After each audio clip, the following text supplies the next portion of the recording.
आपका आपके अपने YouTube चैनल एसकेपी यानी साइंस की पढ़ाई में। तो दोस्तों हम आ गए हैं आपके लिए एक नया चैप्टर लेकर जिसका नाम है भारत में राष्ट्रवाद। तो दोस्तों हम इस चैप्टर को बहुत अच्छे से पढ़ेंगे, आपको बिल्कुल क्लास में ये चैप्टर याद हो जाएगा, आपको नोट करने की जरूरत नहीं पड़ेगी। अगर जो ज़्यादा कमजोर है आप तो नोट करने की जरूरत आपको पड़ेगी। तो दोस्तों पहले हम ये जान लेते हैं कि हम इस चैप्टर में किस तरह से पढ़ेंगे और कौन कौन सा टॉपिक पढ़ेंगे।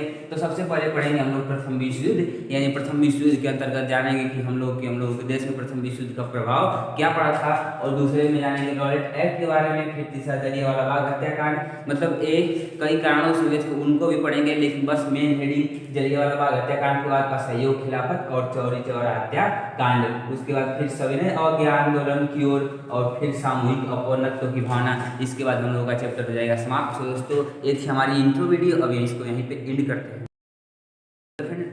हम देखेंगे पहले टॉपिक को जो था प्रथम विश्व युद्ध।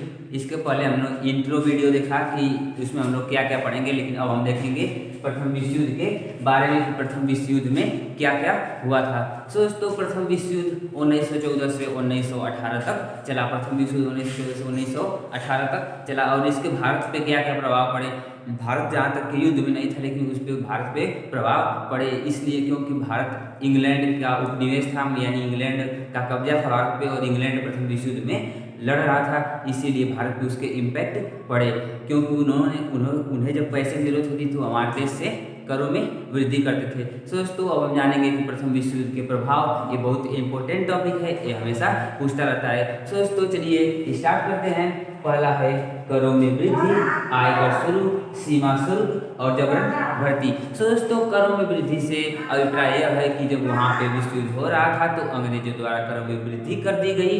और दूसरा आयकर शुल्क, यानी आप कितना कमा रहे हैं उस पर टैक्स लेना शुरू हो गया, यानी आय पे भी कर लगने लगा। और फिर उसके बाद सीमा शुल्क को बढ़ा दिया गया, यदि आप किसी एक एरिया से दूसरे एरिया में जा रहे हैं तो उस पर भी टैक्स लगेगा। तो दोस्तों हम लोग का प्रथम विश्व युद्ध स्टार्ट कब से हुआ था, 1914 से 1918 तक। डेट याद रखिएगा, एक नंबर में क्वेश्चन बन सकता है। तो दोस्तों यही प्रभाव पड़े थे, करों में वृद्धि हो गई थी, आयकर शुरू हो गया था, सीमा शुल्क में बढ़ोतरी कर दी गई थी, और जबरन सेना में भर्ती करवाया जा रहा था। इसलिए सब सेना में जबरन भर्ती करवाया जा रहा था क्योंकि ब्रिटिशरों को उनकी सेना में कमी महसूस होती थी, इसलिए भारतीयों को जबरदस्ती वो भर्ती कर रहे थे। तो दोस्तों अब हम जानेंगे कि फ्लू की महामारी और फसल खराब। प्रथम विश्व युद्ध के दौरान ही फ्लू की महामारी फैली थी और फसल खराब हो गई थी, जिससे 120 से 130 लाख लोग मारे गए थे। दोस्तों प्रथम विश्व युद्ध चल ही रहा था कि हमारे बापूजी अफ्रीका से वापस आए, और वहाँ पे वो क्या कर रहे थे, सत्याग्रह कर रहे थे। सत्याग्रह का मतलब सत्य के लिए आग्रह करना। दोस्तों सत्याग्रह की मतलब भी हम इसी वीडियो में जान लेते हैं, यानी सत्य के लिए आग्रह करना, यानी यदि आपका मन सच्चा है, यदि आप सत्य के लिए लड़ रहे हैं तो आपको किसी भी शारीरिक बल की आवश्यकता नहीं है, आप बिना शारीरिक बल का उपयोग किए हुए लड़ सकते हैं। ये बापू का कहना था। तो दोस्तों अब हम लोगों ने प्रथम विश्व युद्ध के प्रभावों को पढ़ लिया, आप इसे नोट कर सकते हैं, आप इसका स्क्रीनशॉट ले सकते हैं। तो दोस्तों अब हम इसके आगे पढ़ेंगे जब बापूजी हमारे यहाँ आए, भारत में आए। तो अब मैं इसे इरेज कर देता हूँ। प्रथम विश्व युद्ध 1914 से 1918 तक चला। इसके बाद से 1915 में गांधी जी की भारत एंट्री हुई। तो दोस्तों अब हम देखेंगे गांधी जी भारत कब आए। तो गांधी जी भारत आए 1915 ईस्वी में। कहाँ से आए, तो साउथ अफ्रीका से हमारे यहाँ 1915 ईस्वी में आए, यानी प्रथम विश्व युद्ध के दौरान ही गांधी जी आए। वहाँ पे उन्होंने सत्याग्रह किया था, तो भारतीय लोगों के जान में बैठ गया था कि गांधी जी ने जब वहाँ के लिए इतना कुछ किया है तो हमारे भारत के लिए भी बहुत कुछ करेंगे। तो दोस्तों अब 1915 में गांधी जी का आगमन, यानी दोस्तों अब मैं स्लाइड नहीं बना के बताऊंगा, स्लाइड बनाने में बहुत टाइम लगता है, इसीलिए इसी समय स्लाइड बना दे रहा हूँ। 1915 में गांधी जी भारत आए। आप इसे अच्छे से नोट करें, साथ साथ आपको टाइम भी नहीं लगेगा। दोस्तों आराम से आप नोट करते हुए चलिए। तो 1915 में गांधी जी का आगमन हो गया, और भारतीयों ने उनसे आस लगा के बैठे थे कि अब गांधी जी आए हैं तो अब कुछ करेंगे। तो दोस्तों अब 1915 के बाद 1916 ईस्वी में डेट ये हम लोगों में है नहीं, लेकिन इसको इसलिए बता रहा हूँ ताकि लाइन वाइज आपको याद होता जाएगा। तो 1916 में BHU की 1916 में BHU की उद्घाटन हुआ था। BHU का उद्घाटन, BHU यानी बनारस हिंदू यूनिवर्सिटी, इस विश्वविद्यालय का उद्घाटन 1916 में हुआ था मदन मोहन मालवीय के द्वारा। तो जब BHU का उद्घाटन था 1916 में, तो गांधी जी भाई सम्मानित आदमी थे, बैरिस्ट्री की थी, वकील की डिग्री थी उनके पास। तो उनको बुलाया गया कि गांधी जी आप उद्घाटन में आइए। तो 1915 में गांधी जी भारत आए, 1916 में BHU के उद्घाटन में गए। और उस उद्घाटन में पहुंचने के बाद उन्होंने वहां देखा कि वहां सब अमीर लोग भरे हुए हैं। तो गांधी जी गुस्सा हो गए कि यहाँ पे सभी लोग अमीर लोग ही हैं, गरीब कोई नहीं था। तो गांधी जी को बोलने का मौका मिला, तो वो बोले कि यहाँ पे कुछ भारत में ठीक नहीं चल रहा है, और खास करके अमीरों को ताना दिए। लेकिन जब बोल के उतरे तो वहाँ पे उनसे एक व्यक्ति मिले जिनका नाम गोपाल कृष्ण गोखले है, जो गांधी जी के राजनीतिक गुरु हैं। गांधी जी के राजनीतिक गुरु कौन हैं? गोपाल कृष्ण गोखले। गोपाल कृष्ण गोखले गांधी जी के राजनीतिक गुरु गोपाल कृष्ण गोखले, क्योंकि इन्होंने ही बताया था कि गांधी जी जो आप ये बात यहाँ पे बोल रहे हैं, आपको गाँव में जाके बोलना चाहिए, क्योंकि भारत की जो आत्मा है वो गाँव में बसती है। भारत की जो आत्मा है वो गाँव में बसती है। तभी से गांधी जी ने गोपाल कृष्ण के गोखले को अपना गुरु मान लिया, राजनीतिक गुरु मान लिया। सो दोस्तों 1916 के बाद जब इनके द्वारा शिक्षा मिली अपने गुरु के द्वारा, तो इन्होंने गांव में आंदोलन करने की ठानी। तो इन्हें बिहार के चंपारण से किसानों ने, नील की खेती किसान करने वालों ने बुलाया। तो बिहार के चंपारण से नील की खेती करने वाले किसानों, नील की खेती करने वाले किसानों ने बुलाया। इसलिए बुलाया क्योंकि अंग्रेज दबाव बनाते थे कि आप नील की खेती करिए, अगर जो आप नील की खेती नहीं करेंगे तो आप लोगों को मतलब कि बहुत प्रताड़ित करते थे, जबरदस्ती नील की खेती करवाते थे। और यहाँ से नील लेकर जाते थे, इंग्लैंड में नील बनाते थे, और यहाँ फिर वही नील बहुत महंगा बेचते थे, और यहाँ पे बहुत ज़्यादा कर लगता था। और समझिए कि जो मजदूर थे वो बेकार करते थे, यानी बिना पैसे काम। ठीक दोस्तों, इसके बाद से जो नील की खेती करने वाले जो खेत थे, खेत भी बंजर हो जाते थे। नील की खेती में खेत भी बंजर हो जाते थे। तो लोगों ने इसके लिए आंदोलन किया गांधी जी के साथ मिलकर।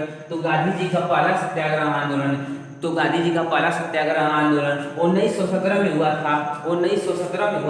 गांधी जी का प्रथम सत्याग्रह 1917 में चंपारण से नील की खेती करने वाले किसानों के साथ हुआ था। तो दोस्तों आपको इसका कारण भी पता चल गया कि नील की खेती करने वाले मजदूरों में दिक्कत क्या थी, उन लोगों के पास दिक्कत क्या थी। अब दोस्तों गांधी जी को अपने यहाँ गुजरात से बुलावा आया, क्योंकि गांधी जी गुजरात के थे, पोरबंदर जिले के थे। तो उनको कहाँ मिलाना था? अब गांधी जी को 1918 में अपने यहाँ नाना खेड़ा किसान आंदोलन, यानी खेड़ा किसान आंदोलन किया। गांधी जी ने 1918 में खेड़ा किसान आंदोलन किया। बिल्कुल सीरियल वाइज आपको याद होता हुआ चलेगा कि गांधी जी 1918 में खेड़ा किसान आंदोलन किए।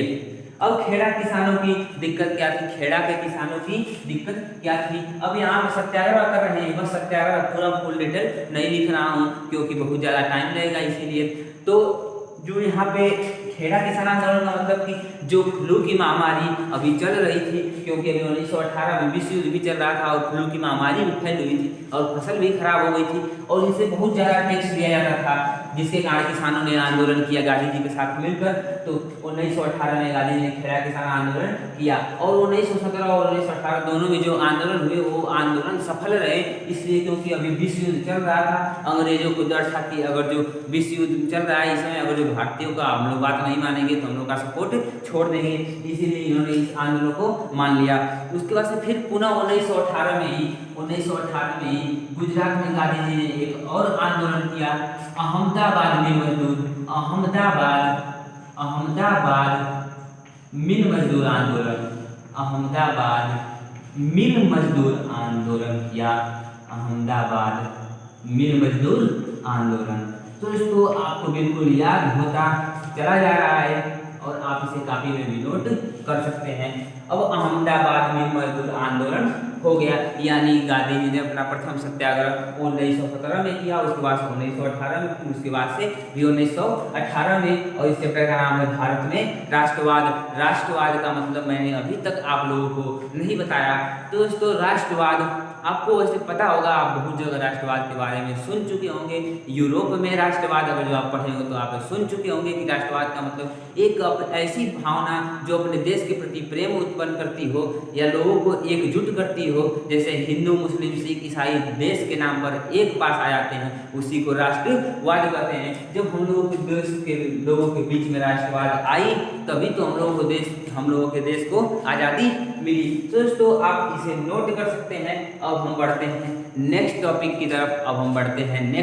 की तरफ। इसलिए क्योंकि दोस्तों हमने अहमदाबाद मिल मजदूर आंदोलन तक देख लिया था कि गांधी जी 1915 में भारत आए, प्रथम विश्व युद्ध उस समय चल रहा था। 1916 में BHU का उद्घाटन किए और 1917 में चंपारण बिहार में आंदोलन किए और 1918 में नाना खेड़ा आंदोलन किया किसानों के लिए और 1918 में ही अहमदाबाद मिल मजदूर आंदोलन किया।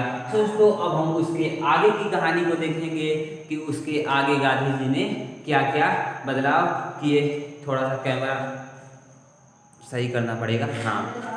तो दोस्तों अब हम जानेंगे कि 1918 की घटना बीत गई। 1918 में गांधी जी ने अहमदाबाद मिल मजदूर आंदोलन किया था।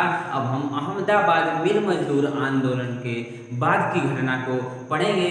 दोस्तों चलिए रॉलेट एक्ट 1919 संशोधनी, रॉलेट इसका मतलब समझते हैं, रॉलेट एक्ट के बारे में समझते हैं कि ये रॉलेट एक्ट है क्या और रॉलेट एक्ट के बारे में जानते हैं। दोस्तों रॉलेट एक्ट को बनाया था सिडनी रॉल्ट ने इसे पारित किया था इंपीरियल लेजिस्लेटिव काउंसिल के द्वारा यह पारित किया गया था। अब दोस्तों जानते हैं कि रॉलेट एक्ट है क्या, रॉलेट एक्ट था क्या। तो दोस्तों 1918 में प्रथम विश्व युद्ध बीत गया यानी खत्म हुआ और 1918 में गांधी जी ने अपना आंदोलन एक किया था, वो भी खत्म हुआ। अब अंग्रेजों ने सोचा कि भारतीयों की राजनीतिक गतिविधि में बहुत उथल पुथल हुई है, भारतीयों का मन बोल सकते हैं कि मन बहुत बढ़ गया है, यानी वो लोग बहुत ज़्यादा आंदोलन कर रहे हैं। उसी आंदोलन और उसी राजनीतिक गतिविधि को कुचलने के लिए अंग्रेजों ने रॉलेट एक्ट को पारित किया। इसका भी विरोध हुआ तो अब रॉलेट एक्ट को बनाया था सर सिडनी रॉल्ट ने, इसे पारित किया था इंपीरियल लेजिस्लेटिव काउंसिल के द्वारा पारित किया गया था। तो दोस्तों अब हम समझते हैं कि रॉलेट एक्ट क्या था, क्यों इसके बारे में, क्यों इसके अंदर इतनी चर्चाएं हुई, क्यों इसके लिए आंदोलन हुआ, इसके लिए इतना बड़ा कांड हुआ।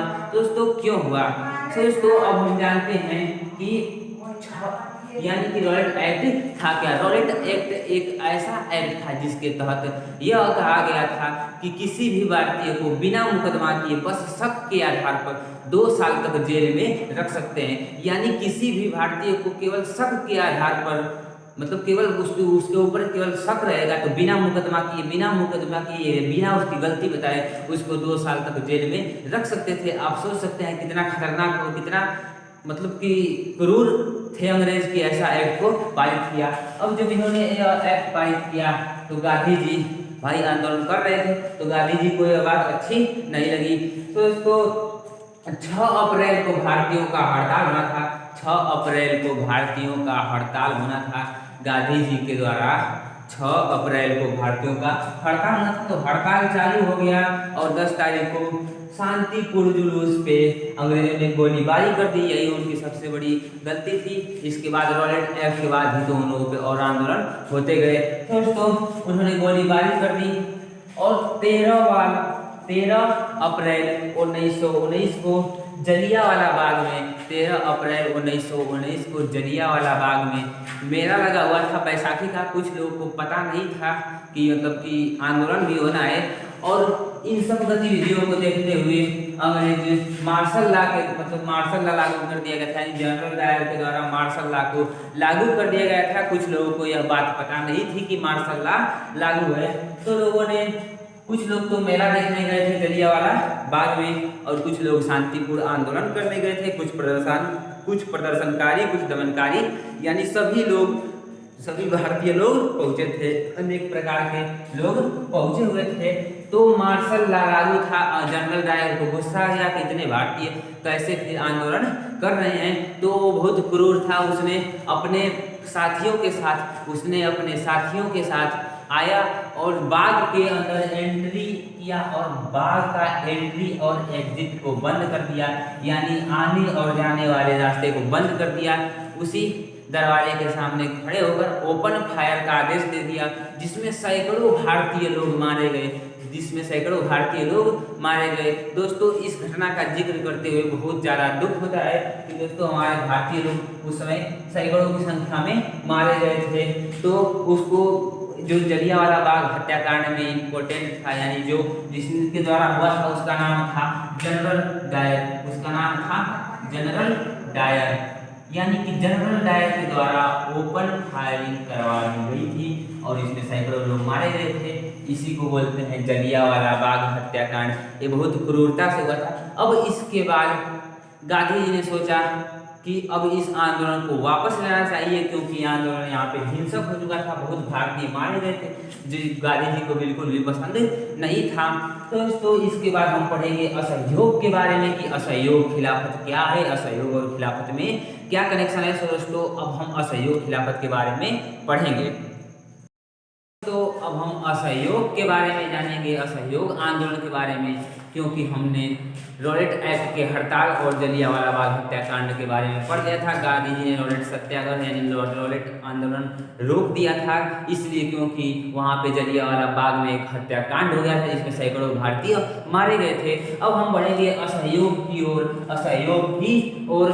तो दोस्तों, आप यहाँ पे सुनेंगे कि गांधी जी ने सोचा कि अब कुछ बड़ा आंदोलन करना है तो हिंदू और मुस्लिम को एक साथ लाकर हम बड़ा आंदोलन कर सकते हैं, यानी हिंदू और मुस्लिम को एक साथ करके हम बड़ा आंदोलन कर सकते हैं। तो इसके लिए गांधी जी ने दो बंधु यानी कि जो मोहम्मद अली और शौकत अली दो भाई थे, जो खिलाफत आंदोलन करना चाहते थे, इसलिए क्योंकि ऑटोमन तुर्की इंग्लैंड से हार गया था और उस पर एक हास्य संधि यानी कठोर संधि थोपी जा रही थी, यानी खलीफा की पावर को घटाई जा रही थी, यानी जो मुसलमानों के धर्मगुरु थे उनकी पावर कम की जा रही थी। तो मोहम्मद अली और शौकत अली दो भाई मुस्लिम थे जो खिलाफत आंदोलन करना चाहते थे। तो गांधी जी ने उन दोनों भाइयों के साथ मिलकर अपना असहयोग खिलाफत आंदोलन करना चाहा। अब हम असहयोग खिलाफत आंदोलन के बारे में भी बात करेंगे, लेकिन कुछ महत्वपूर्ण टॉपिक्स के बारे में बात कर लेते हैं, क्योंकि सितंबर 1920 कलकत्ता अधिवेशन में गांधी जी ने कांग्रेस को यह प्रस्ताव दिया। ये कांग्रेस का अधिवेशन हुआ था सितंबर 1920 में कलकत्ता में। तो गांधी जी ने एक प्रस्ताव पारित किया कि मैं सहयोग आंदोलन करना चाहता हूँ। 1920 के अधिवेशन में इन्होंने प्रस्ताव दिया, लेकिन इनकी प्रस्ताव को दूसरे अधिवेशन में माना गया, यानी कि सितंबर 1920 में नागपुर अधिवेशन में उनकी बात को मान लिया गया, उनके प्रस्ताव को स्वीकार कर दिया गया कि हाँ, आप असहयोग आंदोलन कर सकते हैं। और 1920 में उनको स्वीकृति मिली। 1921 से असहयोग खिलाफत आंदोलन जनवरी 1921 से चालू हो गया। तो दोस्तों, आपको एक इम्पोर्टेंट बात जो हमेशा पूछती है लेकिन आपको बुक में नहीं मिलेगी, कांग्रेस की स्थापना 1885 में ईस्वी में हुई थी एयो ह्यूम के प्रयासों द्वारा, यानी एयो ह्यूम के द्वारा। लेकिन दोस्तों, इसे एक स्कॉटलैंड के अंग्रेज ने बनाया था, जिसका नाम था एयो ह्यूम। अंग्रेजों द्वारा यह पार्टी बनाई गई थी कि अंग्रेजों की यह रक्षा करेगी, लेकिन यह पार्टी अंग्रेजों के खिलाफ हो गई। आप देख सकते हैं कि इस पार्टी द्वारा आंदोलन होने लगे। तो दोस्तों, हम लोगों ने असहयोग खिलाफत तक पढ़ लिया है। अब हम नेक्स्ट पार्ट में असहयोग खिलाफत के बारे में पढ़ेंगे। दोस्तों, हम मेन चीज हम एक बार रीकेप कर लेते हैं। अब आप सोचेंगे रीकेप का मतलब क्या होता है। रीकेप यानी जब आप सीरियल देखते हैं तो फिर अब नेक्स्ट पार्ट जब देखने वाले रहते हैं तो उसमें एक ही बार सीरियल को जल्दी जल्दी जल्दी जल्दी रिपीट करता है। तो हम भी बहुत जल्दी जल्दी अपने इस पूरे चैप्टर को जितना आप लोगों को बताया गया इस पार्ट में उस बात को रिपीट की जाएगी।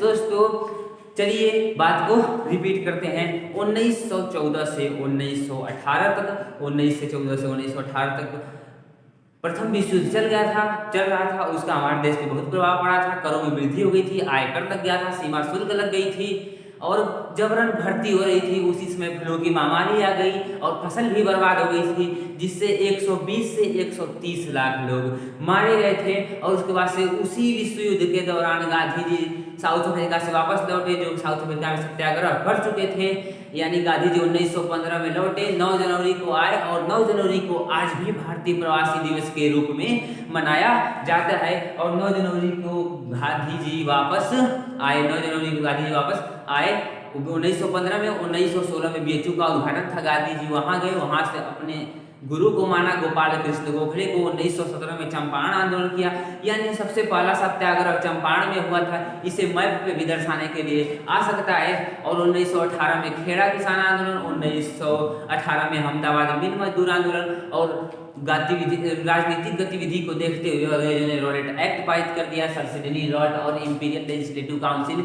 इसे पारित किया, सर सिडनी लॉर्ड के नेतृत्व में बनाया गया था। दोस्तों इतनी बातें के बारे में हमने चर्चा की कि उसके बारे में फिर जलियांवाला बाग हत्याकांड हुआ। इसी सब को लेकर जलियांवाला बाग हत्याकांड चालू हुआ और जलियांवाला बाग हत्याकांड के बाद रॉलेट सत्याग्रह को रोक दिया गया और उसके बाद से फिर असहयोग की तैयारी हुई। दोस्तों हमने इतने पार्ट को बहुत अच्छे से कवर किया है। दोस्तों अब हम आपको मैप बना के हल्का सा कुछ ओवरव्यू दे देते हैं, मैप बना के कुछ बता देते हैं। जैसा कि मैप उतना अच्छा बन नहीं रहा है, फिर भी आप देख सकते हैं कि पूछेगा कि प्रथम सत्याग्रह तो चंपारण के बिहार में किया था। यानी मैप में आपको शायद यहाँ बिहार है तो यहाँ पे आप मार्क कर सकते हैं, यहाँ बिहार लिख सकते हैं। और गुजरात में 2 आंदोलन हुए थे, उसको भी आप ऐसे वाली दिखा सकते हैं। दोस्तों हम आपसे इस पार्ट में यही विदा लेना चाहते हैं। मैंने आपको सारी घटनाओं को भी बता दिया। दोस्तों thank you, take care and bye bye.